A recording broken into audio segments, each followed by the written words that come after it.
In this video, I'll be showing you how you can find phones and devices you've logged in your Arattai account on.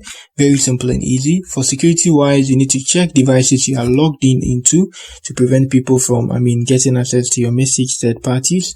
To do that, just tap on the hamburger menu, top left corner of your screen. You can see the arrow on your screen. Tap on that. Now let's move to our settings here. Good. And now on here, let's tap on the devices and sections. Good. So you can see currently I have this only on my mobile phone. Yeah, so this is the mobile phone I'm using, an LG.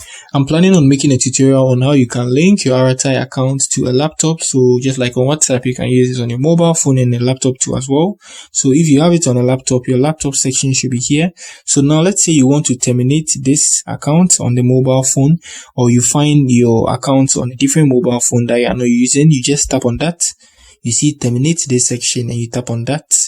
And it's going to log your account out of that device. So that's it on how you find accounts on mobile phones you've logged in your Arattai account on, and how you can terminate them too as well. If you are new here, give me a like, subscribe to my channel. You can find my video on how you can link your Arattai to your laptops and PCs. Yeah, so that's it for the video. Peace.